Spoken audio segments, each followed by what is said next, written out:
Hey, what's up, everybody? This is Marseille, the property pastor, and I have got my man, Mr. Duane Brown, all the way up from Trenton, New Jersey. Duane is a real estate investor. He's done lots of BRRRR deals. And if you're ever wondering how do you find a good contractor, how do you manage projects, how do you really increase the velocity of your capital investment, you picked the right episode. Duane is going to talk about his journey, his experience, and just some of the things that he's done to build his portfolio over time. So Duane, man, thank you so much for coming on to the channel today. I appreciate you, man. How you doing today, brother? Awesome. Very good. Very good. Thanks for having me, Marseille. Appreciate it, man. Thanks for the intro, brother. Good to be here. Thanks for having me. Most definitely, man. Most definitely, man. Well, as we go ahead and kick off the interview, man, why don't you just tell us real quick, just a little bit about you, man. Like I mentioned, I know you're up in the New Jersey area. Just tell us a little bit about you, a little bit about your background, and a little bit about your portfolio as well. Okay, cool. So I'm Duane Brown. I'm here in Ewing, New Jersey, suburb of Trenton. I'm a field engineer by day. I work for the local utility, the power company here in New Jersey. I'm a father of 5. My wife and I, we have 5 kids. And my goals are just continue to build my portfolio in this area and other markets that make sense. And just continue to keep growing. I'm 35, I think 35. So the goal is to hopefully retire at 40. Currently now I have 19 units. I started about 3 years ago, a little less, about 2.5 years ago. And that's pretty much a full scope of a little bit about me in the intro. Man, 3.5 years, 19 doors. Yes. That's two and a half, almost 3 years. Oh, 2.5 years. So even quicker than what I was thinking, man. 2.5 years, 19 doors, man. That is an amazing journey, man. So what kind of deals have you been doing to allow you to generate so many properties in such a short amount of time? Okay, cool. So definitely when I first started, I was just doing traditional funding when I was just putting down 25% down. My first 3 or 4 properties, I was just doing, I call it traditional Tyrone, right? Just you save up 25% and you put down that to acquire a unit. So that was cool, but then I started to, I got to a network of friends and I was introduced to some real estate meetups in my area. So I met some of those like-minded personnel and I got a better understanding of funding, right? So once I began to understand funding, it was just like a game changer, right? Mm-hmm. So now I specifically primarily do BRRRR deals, right? So I'm going in, looking at properties, trying to find properties that do need a value add. And I'm trying to get it at as low as possible, but 65, 70% of all in of the ARV. So that's kind of where I am now. So I always try to tell people, if you can understand funding and you can find properties under market value and you can add value, it's going to be a game changer with respect to the velocity to acquire more, right? And that just changed so much for me. In 2021, I think I scooped up 10 or 11 units total. So it was very, very good. And it was all because of funding. Right. That's what gave me that acquisition speed, I should say. Yeah, man, you spoke a lot in that one, just answering that one question. I want to unpack some of it. So First of all, you mentioned the BRRRR process. Now, for those who don't know what BRRRR is, tell us what BRRRR stands for and just kind of a quick definition of what that strategy is. Okay, so BRRRR is buy, renovate, rent, refinance, repeat, right? So for instance, if you're looking at an asset that's, let's say the asset's 100K, right? I'm sorry, the ARV on an asset's 100K, right? You have, for that deal, for it to make sense with BRRRR and this strategy, right? You have to get this asset much under that 100K for it to make sense. So for numbers, let's say you pick up the asset for 50K, right? And you have rehab. So say your rehab is 20K. So now you're all in 70% of that property, right? 70% of 100 is 70,000. So there's other costs, closing costs, interest-only payments to the lender. There's other costs in that associated with that process, right? But that kind of gives you a clean exit with respect to that particular or potential deal, So that's what I like to do. I try to buy a property at 65, 70% of the ARV, and that's like my all in. If it makes sense, I'm all over it. But right now, because of COVID and because of a lot of markets are so much more difficult, you kind of have to be creative, or you kind of have to realize you may have to leave some money into the deal for you to continue to be aggressive and to continue to acquire, Right. Yeah. And I'm really glad you hit on that whole 65 and 70% of ARV. Some folks are like, what makes a good BRRRR project? So, looking at that thing, your numbers are spot on, in terms of, and I guess what happens is if you're able to hit that number, once you refinance, you get to pull all your cash back out and reuse it for the next deal, right? 100%. I've had some property, majority of my properties that I've been doing BRRRR in 2021, and now I'm doing my refi now in 2022. I've got all my capital back and some more, right? So it's been like, I call that, I know you're yourself an engineering background, so we call that infinite returns, right? Cash on cash return. Exactly. So if you know cash on cash is a measurement, is a matrix of numbers, right? Of pretty much receiving all your capital back within 12 months. So if you're getting all your capital plus more, that's infinite. You can't quantify that, right? So that's definitely been my sweet spot. Yeah, and most definitely, and I want to really, pause on this question for a little bit, because you mentioned, what was it, traditional Tyrone at the beginning. And most of us start that way, and a lot of folks are like, how do I get my first property? And, you save, you hustle, and you grind, you get that property. And then you find out, hey, I'm making, I don't know, 300 a month cash flow, 500 a month cash flow. Well, in 10, order you put 15%. Cash on cash or something. Right. So you're only getting these small returns. So it takes you so much longer to be able to become traditional Tyrone again. So a lot of times we focus on how do I get my first deal, which is fantastic. It is important. But if you really want to grow and scale a portfolio, you got to have a strategy on how am I going to get property number 3, number 5, number 10, so on and so forth. And it sounds like BRRRR has really helped you to be able to do that. So with that, man, tell us a little bit about how you are finding these properties, and then also how you fund them, because, a lot of folks right now in the market is crazy out here. Things are gone the first day they hit the market. So how are you finding these properties to really add value to them? And then how do you actually go and fund them when it's time to find the money? Okay, good question, brother. So I've been, people say I'm crazy, but I've been fortunate. I've been very aggressive with the MLS. Also, I have wholesalers who send me deals, and it's all in this business. It's all about relationships, right? So I have wholesalers, and I have agents who send me off-market deals, and even contractors, right? You got your guy who does your sheetrock or your plumber or whatever the case is. They're constantly in the areas doing work, so they always have their ear open to say, "Hey, you selling this house? What's going on?" Whatever the case is, and then I've been fortunate enough for them to drop deals in my lap as well. So primarily MLS. So in the MLS, a lot of times things are priced aggressively, especially in this day and age, right? But to me, how I look at that is I don't care what the house is priced on an MLS, right? I'm going to offer what makes sense for me specifically, right? So people always say, well, how are you making deals? So for instance, I picked up a property. It was like 180K on the MLS, right? But I offered 120. Okay. And after a little hassling back and forth, I think I offered 110 and we settled at 120. People say, how'd you do that? I said, that made sense. Based on the asset class, based on the renovations needed, that made sense. And I acquired it. And that property is cash flowing well. Nice. So that's how I've been pretty fortunate. MLS, wholesalers and agents. I have a few agents who've been awesome. A couple of my agents have sent me short sales, and kind of once, the short sales, that sticky process, it's a bank approval, So I've even had one deal drop on my lap from my agent. Once the bank was approved, he sent it right over to me. So with no competition, and it worked out well. Okay. So once we acquire the property, once we get under contract, or I get under contract with the property, I use funding, and that's hard money, and that's commercial financing. I have a couple of different lenders I use, and they've been awesome.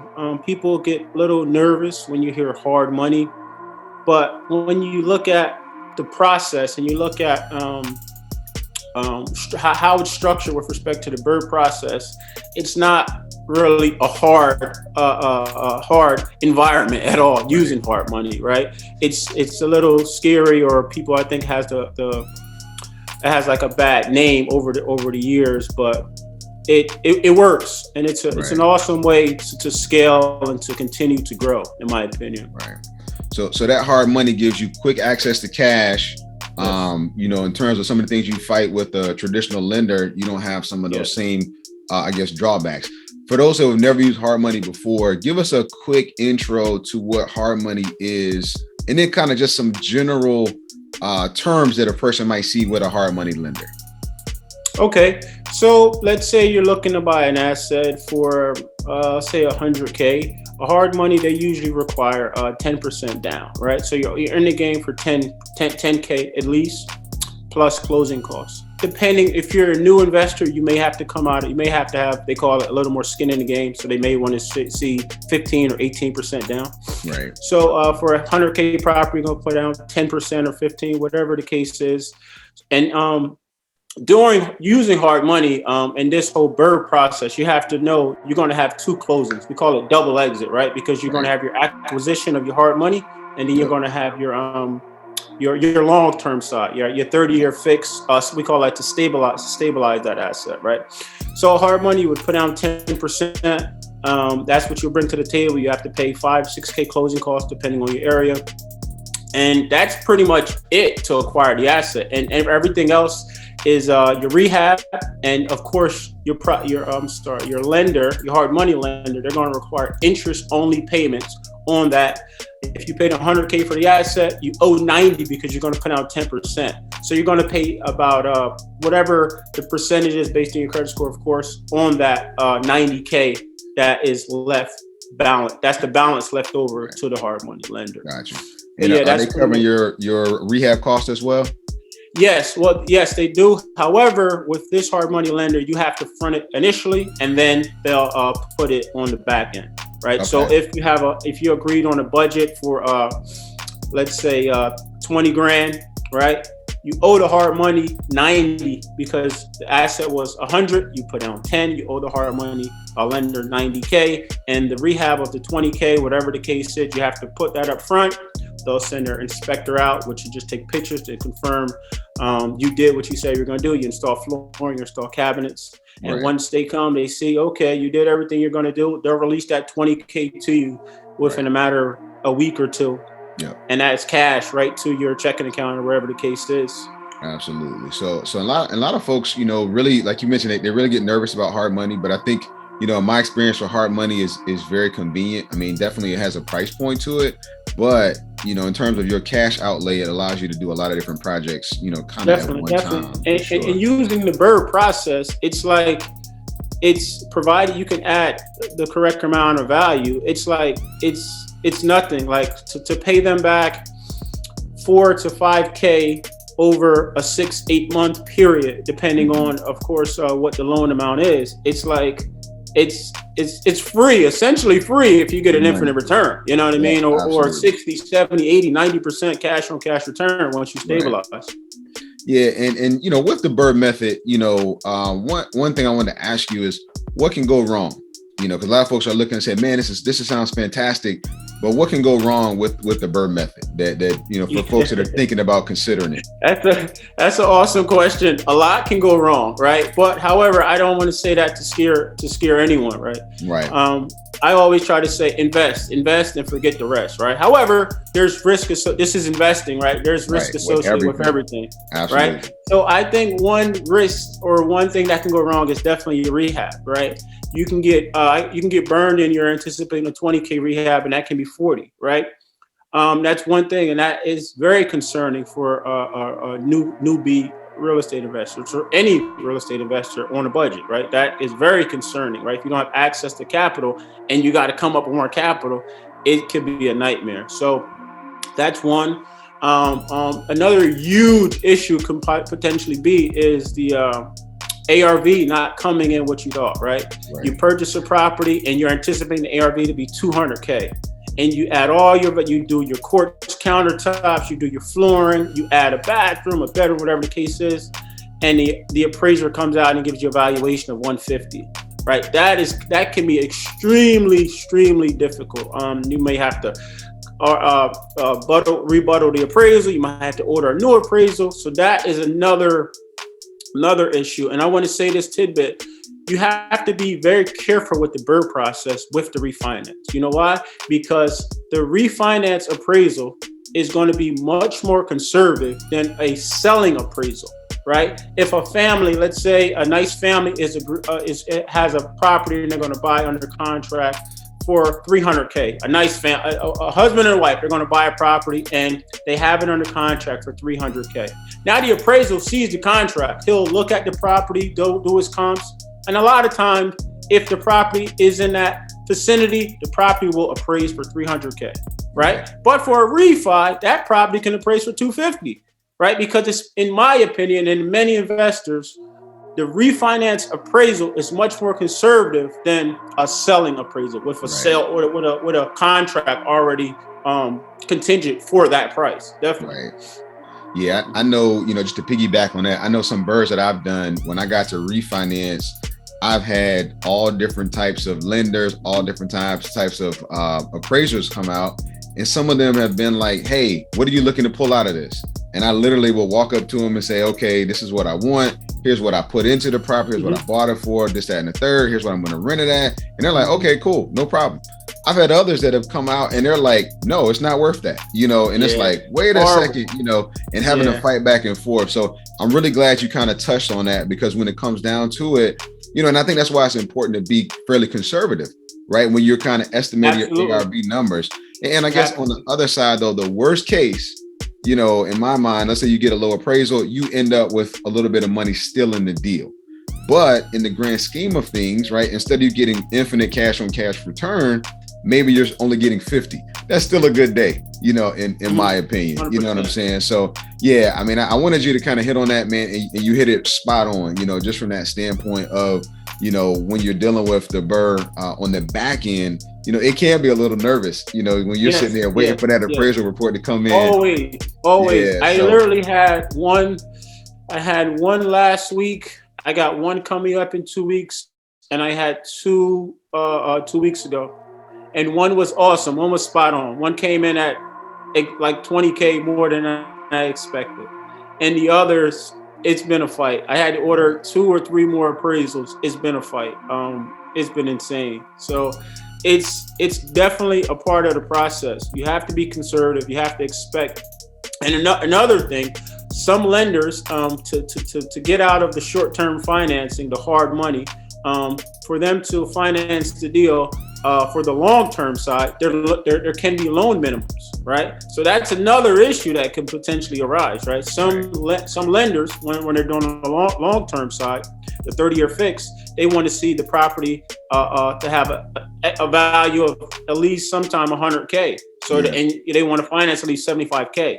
Right. So if you're right there on that cusp and you're begging, you're praying your appraisal comes in at that amount and it doesn't, now you can get very, very nervous and very, very upset, because now you're stuck into this short-term hard money loan longer, and now you're pulling out your hair because you're trying to find another lender that will finance a smaller loan amount. So there's plenty of issues that can potentially arise in this process. Right. But it's up to the person or the individual to continue to be mindful and to be aggressive, to know that, hey, well, you know what? Someone has to be able to finance this deal to get me out of this hard money lender. Right. And there are lenders out there that will finance 50K a house on a 30-year fix. It may be more expensive. Right. You may get a 5.5%, 6% fixed interest rate, but guess what? It'll get you out of that hard money, and you can stabilize that asset and move on to the next. Absolutely. And what happens with your hard money lender if you go beyond that? Now, I did want to ask you, what's a typical term that a hard money lender is going to sign you up for? And then what happens if you take longer? Because that BRRRR project is going to take a little bit of time for the rehab and to get the refinance. So what happens if you kind of go over that time limit? Yeah, that's not really a huge issue. My loans are normally 18 months. And I've been fortunate for a majority of 95% of my loans, I'm out within 6 months, 7 months. Okay. But I did have one that's taken a little longer. That was the one that I just told you that came in at 20K above the AR, 20K more than I expected on the appraisal. But the hard money, they have programs where they can put you on like a bridge program. It's just another program to get you out of that loan to stretch it out, right? So, and I think that's another like 18 months.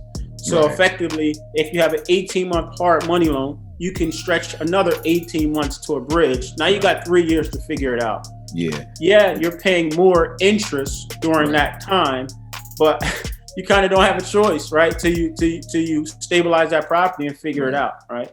After that, I think I think 3 years is a reasonable amount of time for any person to do their due diligence, figure it out to get out of that short-term financing side. Yeah, most definitely. And I think, for those who are thinking about doing the BRRRR process, getting into it, you're always worried about what are the steps that, what are the risks, what are the things that can come up. And honestly, if you're dealing with a hard money lender, that lender doesn't want to come and call the loan on the house. They want to recoup their capital. So they're going to either extend you, like you said, they're going to set you up on a bridge program. I've had before where, I had to extend a hard money loan and it was basically just another point or something like that. I had to pay a fee and they just extended it out longer for another couple months or whatever. So definitely a doable thing. But I think, BRRRR by in itself is a great tool. It's one of those things where you're not going to fail, so to speak. You're just going to learn. You're going to gain more experience. You're just going to learn. And that's going to be things that are going to help you kind of going forward. So I did want to ask you, when you are running these rehabs, I guess in your portfolio, out of I think you said 19 doors, 19 units, how many BRRRRs have you done over your career so far? About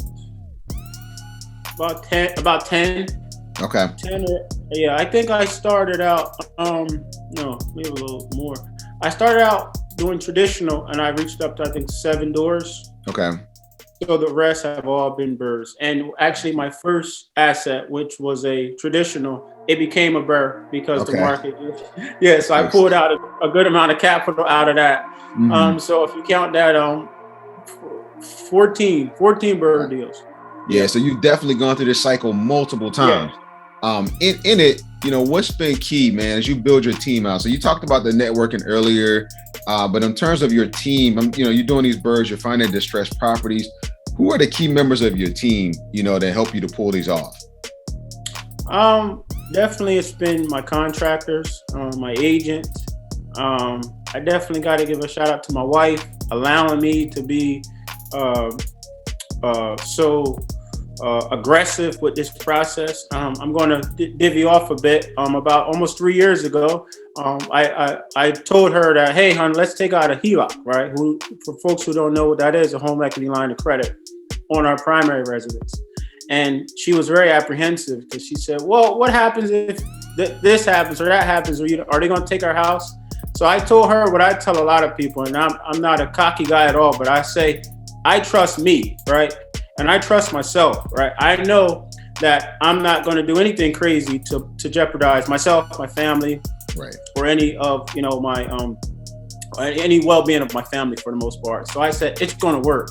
So she allowed me, of course, because we're married, and that initial $50K investment I started with my Heloc, I turned it to almost $3 million in real estate less than 2.5 years. Nice. So it definitely works, right? It definitely works. So to get back to who's on your team, I would say definitely my contractors, my agents, and I would say I'm a little crazy right now, and I'm shopping around. I am doing self-managing my properties now. I'm interviewing property managers now because it's taking a little toll on myself with respect to my family, work, and as I'm growing and rehabs and all that. So I'm in the process of hiring a PM to take that over.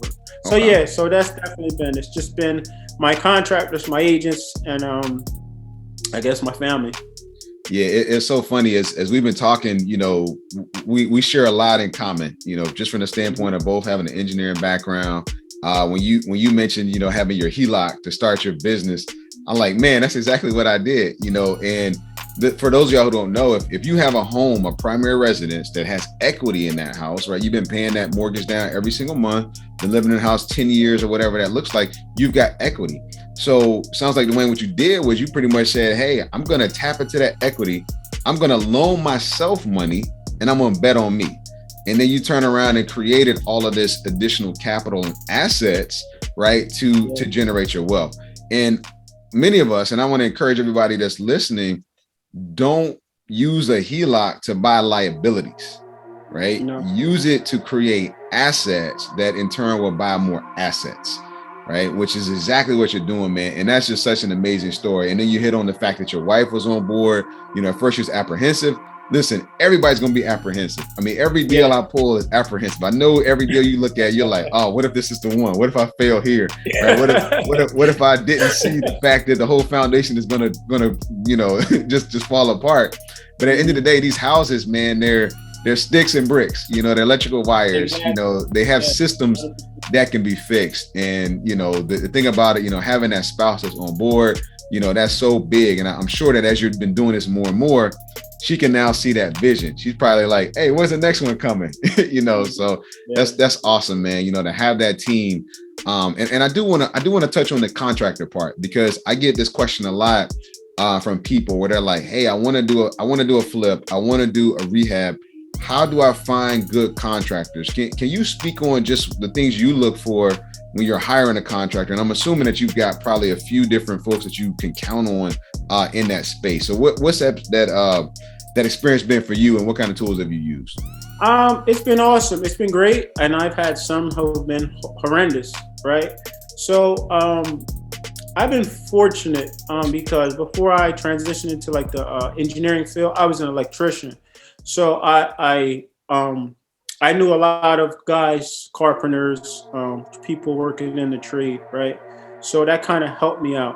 But usually, another thing is I'm not afraid to talk to anyone. So if I'm at Home Depot looking at some flooring or something, and I see someone who looks like they're doing plumbing, HVAC, whatever the case is, I say, hey, what's up, brother? How you doing? And they look at me, they give me a little look. I say, hey, what do you do? What do you do? And they want to look at me like, who the heck is this guy? Like running, rolling up on me, talking to me like that. And I just say, hey, no, I got a bunch of houses in the area. And believe it or not, I found a great deal of contractors that way. And it's just been in the business, right? Because for instance, my granite personnel I use for granite, he had a nephew who's a GC, who does everything. Right now, because of COVID and everything, he's slow. So he passed the number to me. And I try to give people advice when you're first meeting these contractors and you're creating relationships. Try not to give them too much, right? Let's see if they're going to give you a decent price. Let's see if they're going to be there when they say they're going to be there. If they're going to pick up material, let's see if they're going to give you a receipt. Because you give a contractor money to pick up some material, and that receipt just disappears. You know what I mean? You're like, hey, I thought it was 150 for material, and magically it was 300. Like, hey, what? That doesn't make sense. So it's just a process. It's just a process, and like an interview process with dealing with these people and these guys and gals, whatever the case is. But it could be good, and it could be a pain in the butt as well, depending on your relationships, because you can't change people, right? You can just hope people are going to be genuine and people are going to do what they say you're going to do. And at the end of the day, it's business, right? So you kind of just have to keep that in mind. These people or contractors aren't necessarily your friends in the beginning or sometimes at all. So you got to keep that in mind. It's business, right? So that's kind of what I do. I like to go to Home Depot or Lowe's, whatever the case is. And if I see somebody even driving down the road, I'll snap a picture of the van, right? And in my iPhone, I have a folder that says contractors. And it's about 30 to 40 pictures of just vehicles, right? So if I'm ever in a jam, outside of my team, my guys that I use now, I'll look in that album on my phone. And it's home improvements, painters, plumbers, HVAC, electrical, any and everything that I've seen on the road in my area, and I go off of that. I love that, man. That's so key, because getting to that spot, it sounds like you're kind of giving them these small tests these small interview questions. Basically, it's like, okay, I'm going to give you just this one little subject, one little piece, and see if you're good at that. If you can handle it, okay, then we'll kind of grow from there. You're not necessarily taking your, $25,000 rehab to somebody you just, looked up online and saying, all right, go for it, and just turn it over to you. Yeah, let me touch on that, Marche. Sometimes, in my opinion, sometimes that can be even a little more expensive, right? If you're giving one person all the tasks, right? And sometimes these contractors aren't the best at some of these tasks, right? You can have someone who's a carpenter who's amazing at trim work, finish work, and cabinets, but he doesn't like the sheetrock, but he can. Right. He can sheetrock and he can spackle. But I preface, he can. He doesn't do it the best, but he can get it done. And you have some guys, all they do is drywall, right? So they're going to come in with their team and they're going to sheetrock, they're going to mud, they're going to sand, paint, sand and everything. And they're done in 2-3 days, right? So you got to be mindful. And now, and to go back on that, if you give the whole task or the whole assignment to one person, right? You're kind of shot in the foot if he gets, God forbid, COVID, if he runs off with your money, if he gets busy with another assignment, right? So I try not to do that at all. Right. I'll use my plumber. I'll use HVAC guy. I got a few guys, of course, that do sheetrock. I'll try to sub everything out to give everybody a little piece of the pie. Right. Because now I'm not exactly. I'm not waiting for let's say Bob. I'm not waiting for Bob to do everything. Right. Because Bob might have a bunch of assignments, and now Bob took Mr. Brown's money, and Mr. Brown's getting upset now because he needs his project done. Right. So I try to just sub everything out. Right. I see it makes more sense financially, and in the situation, I see it makes more sense as well. Right. Yeah, because typically if you get a general contractor, right, they're going to have their markup anyway. So you may be paying another 20%, 30% just for that general contractor who's got to go and either find their own subs or run it through their own crew. So yeah, you definitely spend more money by doing a one-stop shop. It might feel easy and convenient, but you may be end up spending more money in the long run anyway. So one other question for you I wanted to hit on in terms of your projects. Are you taking on projects that are, I call them gut jobs? I mean, down to the studs, you're ripping up, all sorts of flooring, redoing it. You can literally walk through walls, or are you doing like cosmetic type of burrs? What kind of, from start to finish, what does your typical project look like? Primarily, the more work, the better, unfortunately, right? Because it's just, the numbers sometimes just makes more sense. But it's a combination. I've had some rehabs that are just literally 3 to 4 months, and it's like 15K. And I've had my biggest rehab, which was about 80K, and that was everything. That was siding, that was flooring, that was everything. They didn't have a water service. I had to get a water service. I had to get a natural gas line, sheetrock, framing. I mean, it was soup to nuts. Every single thing in that particular house was new, except the foundation, right? Wow. So it's a combination, whatever makes sense with the numbers. Now, because I have 4 rehabs going on at the moment, if I do acquire anything, I will acquire anything that makes sense. But now if I can pick up some things that are probably 15, 20K rehabs, I kind of probably would like that. But right now with everything so expensive, a 15K rehab is probably a 22, 25K rehab right now, just with everything being insane right now. Most definitely. Now, let's say, for example, because that could be a lot to chew, like to bite off for that first time investor, or maybe even that person who's trying to get their first BRRRR deal. What kind of advice would you give somebody if they, like you said, they've been traditional Tyrone, they got that first one under their belt, they're like, man, I'm never going to find another house, to get this 25% down. What advice would you give that person looking to do their first BRRRR project? How would they start, in your opinion? Yeah, I would say definitely try to build some relationships with contractors, right? Build some relationship with personnel who can do some tasks, because you're going to look to take on a project, right? And I would just look at rehabs, in my opinion, that aren't going to be too crazy rehab intensive. I would say 20K, 30K rehab. That sounds aggressive, right? But I mean, I think that's a decent spot to be in. That's enough cosmetic work with respect to, you might have to redo a bathroom, rip up some flooring, install some LVP, new kitchen, pop out some kitchen or paint some cabinets and drop in some granite or some quartz countertops, whatever the case is. I think to try to be at a reasonable rehab. And I know that can be a little difficult because it's hard to price rehabs, right? For respect to what things are going to be, how much are they going to cost to get it installed. So I would try to look at, for a first BRRRR deal, not too aggressive with respect to the rehab.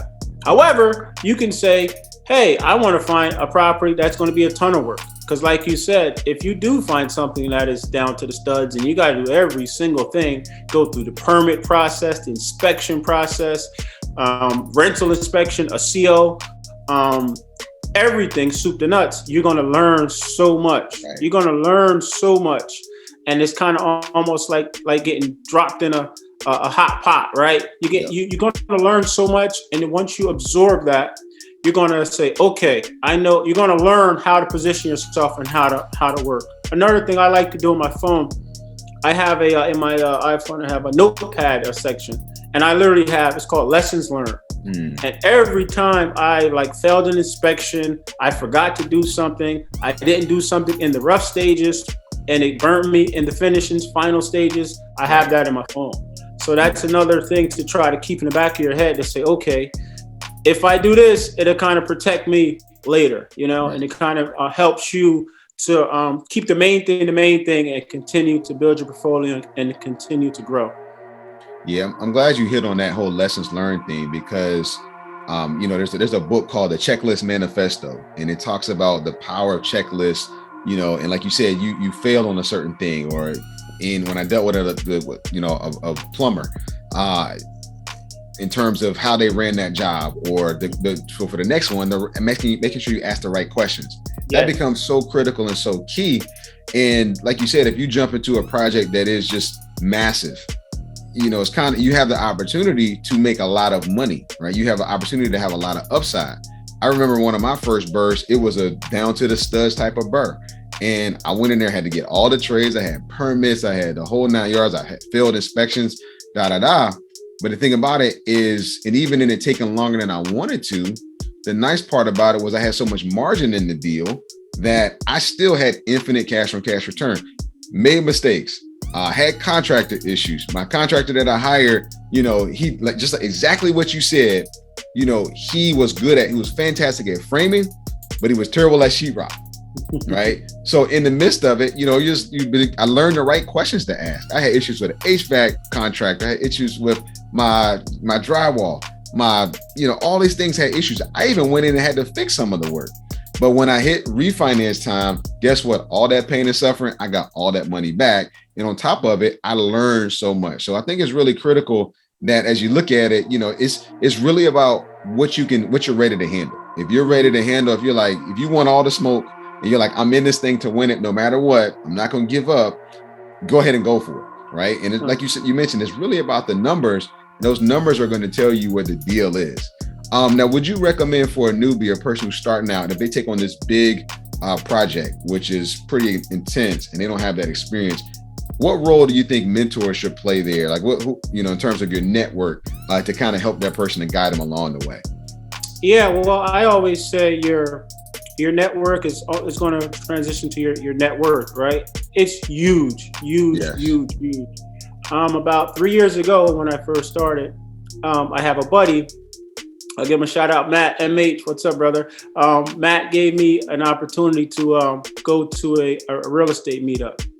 And that real estate meetup definitely changed my life, right? I was around like-minded investors, and it was just, I said, wow, this makes sense, right? Mm-hmm. So for someone who's looking to begin and may take on a huge task, definitely try to seek personnel who are in that field or into that space, right? To try to get some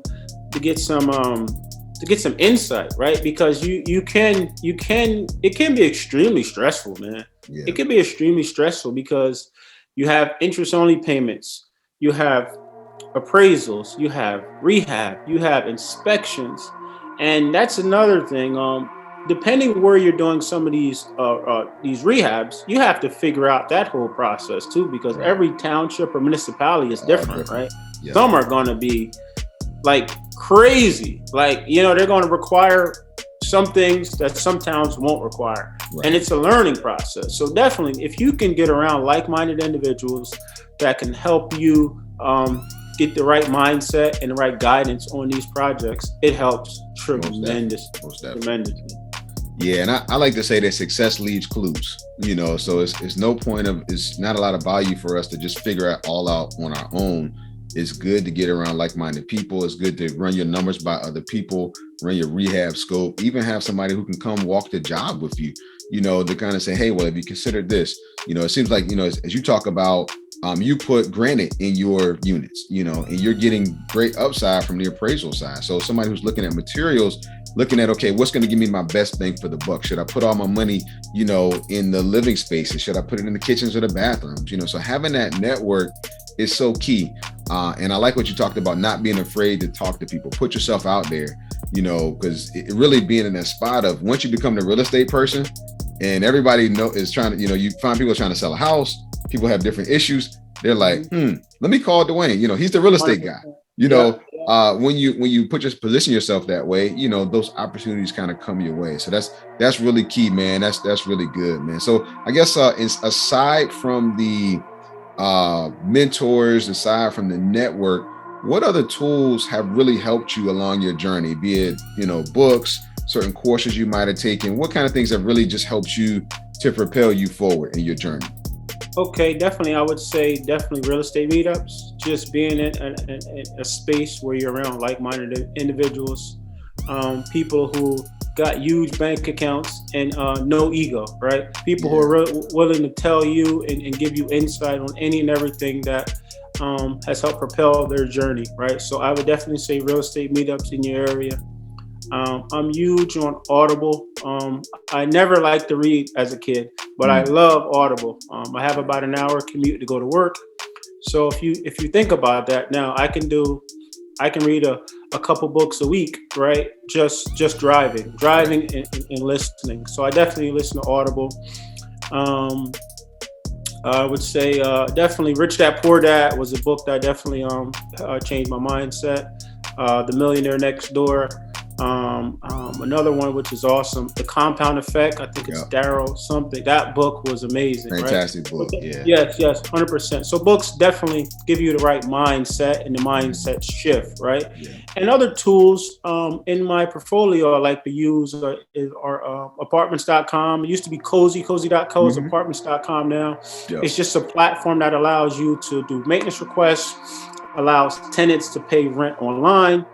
I self-manage, but I don't pick up any rent. I'm not going to no tenant and picking up any. No, I'm not chasing any checks. I give you the option to pay online. If you can't, you are allowed to pay or deposit the funds into a checking account. I give them the business checking account, and they can just deposit the funds, however the case is. Gotcha.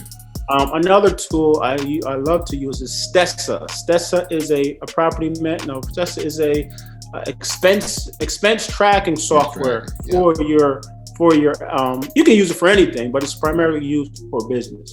That shows you real time how much money you're spending, where your money's going, who paid rent, who didn't pay. It just gives you a spreadsheet at the end of the year to give to your CPA. So it's definitely another great tool to use to scale and to grow your portfolio. Yeah, man. I love Stessa. A matter of fact, I'll put my affiliate link down in the comments of this video, man. I love Stessa. You know, I can tell which properties are doing well, which properties are underperforming. I got a dashboard that shows me where my cash is going, where I'm bleeding cash, all that kind of stuff. And I think you have to measure yourself, you know, and once you get past one property or two properties, you now have a portfolio. Your portfolio has a performance metric that you really want to look at and investigate. Man, that's really good, man. You hit on Audible. I would encourage everybody to get an Audible account. I know I have one, and like you mentioned, you know, you're driving. You know, I call that mobile university. You know, and if you got a 15-minute commute each way, you can be listening to an audio book 30 minutes a day, easy, and plow Easy. through books. In your case, you got an hour, you can plow through books, so if you go to the gym, if you go for a run, pop the earbuds in and get some good content in. And yeah, the Compound Effect is a phenomenal book. Amazing book. Amazing book. It just goes through some of do those little things so that the big things happen, Exactly. and you really just get to that spot. And what I found in this journey, man, and I'm sure you can relate, is a lot of what we're trying to do. Yes, there's a lot of skill sets involved, but there's a lot of mindset that's involved. Right. And I think, as you go through the difficulties of the journey, the failed inspections, the cost overruns, being able to see that end point, being able to kind of just take the loss and turn it into a lesson, that's key, right? Because a lot of times you're going to take L's in this business, but you're going to win, right? And I think that you're going to win if you don't stop, and that's the thing, man, that's just so key. And I see that in your journey, man. And it's just been amazing to hear your story. That's awesome, man. Tell us one thing real quick. I got so much like DMs and friends and family has said, "Hey, Duane, I see what you're doing. Amazing. How do I get started?" And I love to help people, so I try to help anyone as much as I can.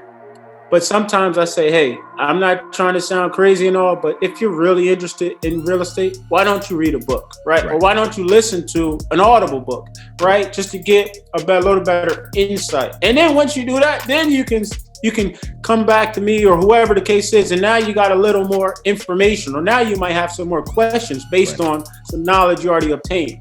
Yeah. But it's very difficult for any of us to give you soup to nuts about real estate investing and the process and funding and deals and analyzing and everything without someone having some skin in the game on the process. So I would say definitely, if you're really truly interested in real estate investing, a mindset shift investing, you should definitely read a book or listen to an audiobook, definitely, to give you a better insight on this process. It helps so much. It helps tremendously.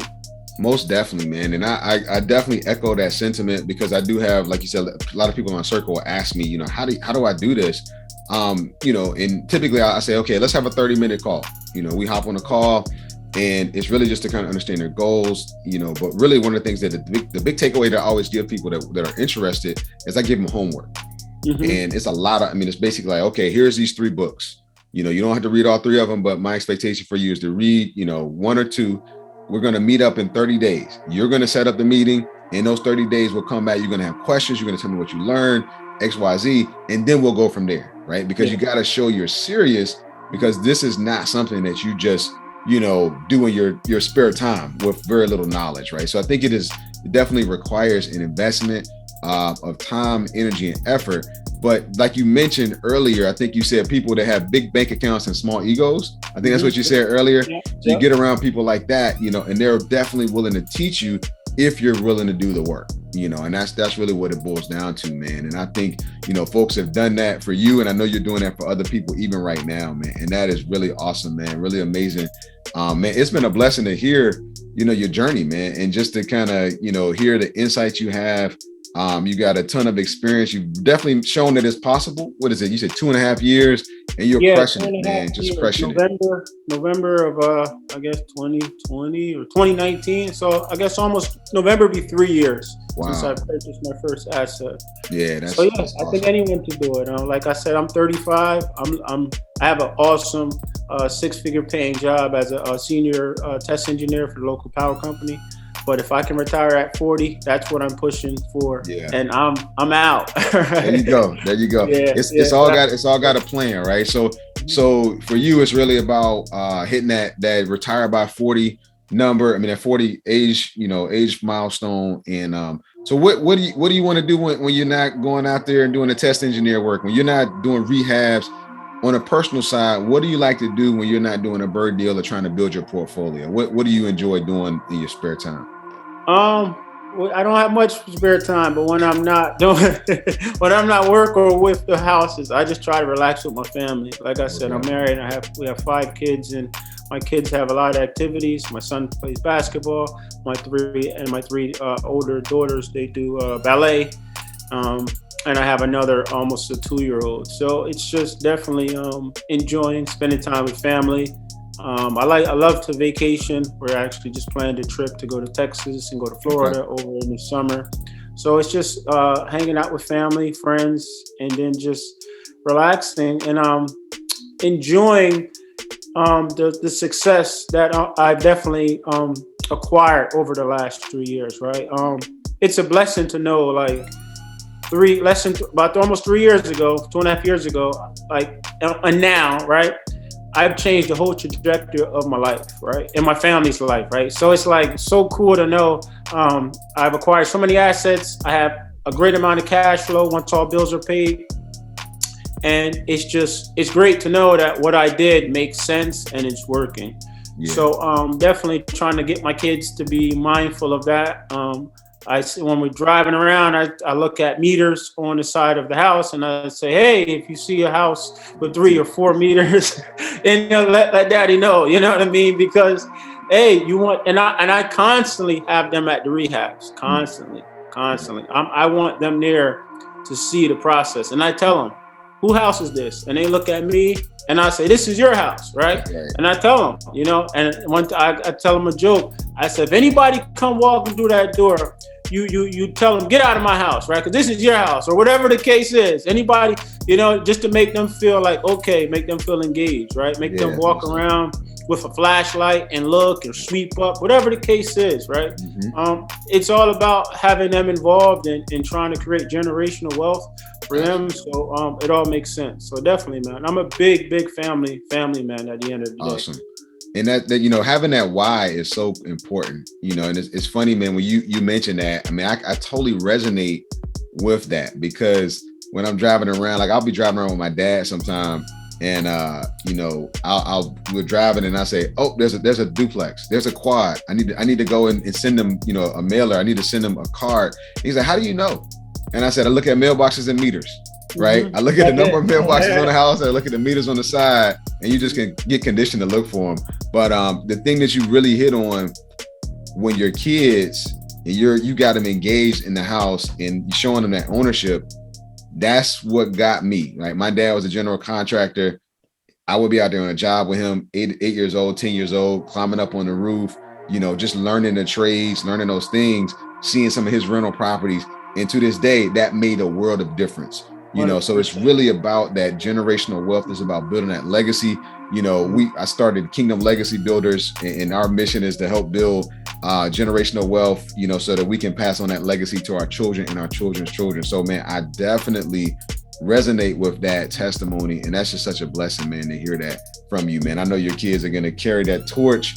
And like you said, their lives are funny. The business of my business is actually called Great Legacy LLC, right? And it's all about the legacy, brother. It's all about it.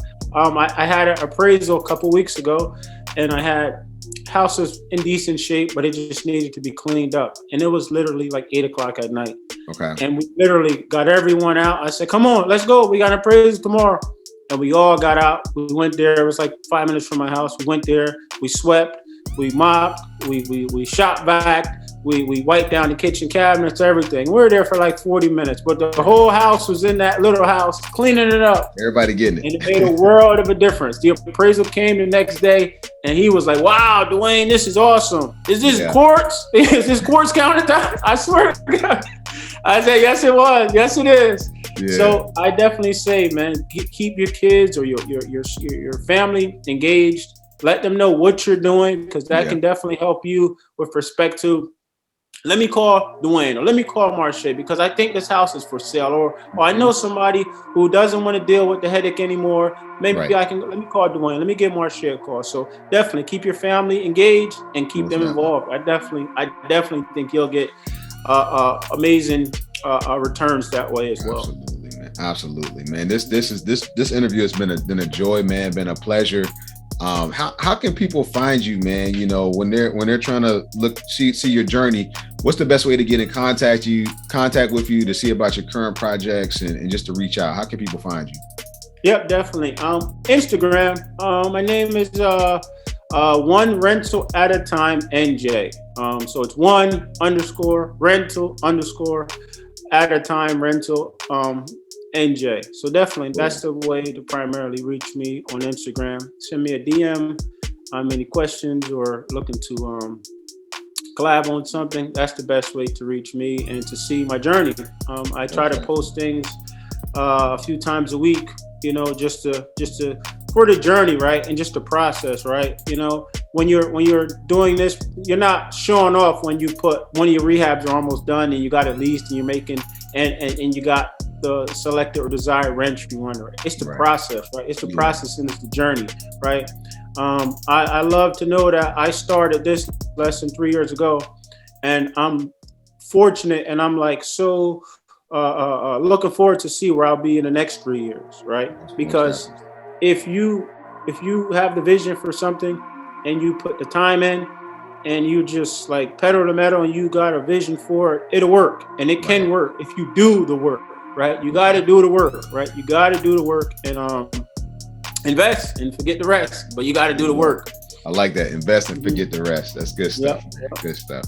Well, brother, man, thank you so much for coming on the channel today, man, and just telling about your experience. You know, I'm truly blessed, man, to know you, truly blessed to, you know, just see what you're doing, you know, because you stand for the right things, and it's an inspiration to me. It's inspiration to others, man. And I'm cheering for you. I'm excited about what's to come for you, man. And, you know, just keep on doing it, man. Keep inspiring, keep adding value, you know, and again, man, thank you so much for coming on. And man, we'll be talking soon. Definitely. Thanks, Marche. And congrats on that deal you just picked up, man. That Airbnb, man. God bless you, man, and keep it up, man. I'm proud of you. Blessed to have you as a pal. And definitely, man. Thank you for having me, brother. For sure. Man. Thank you. Most definitely. Appreciate it. All right, brother. Take it easy.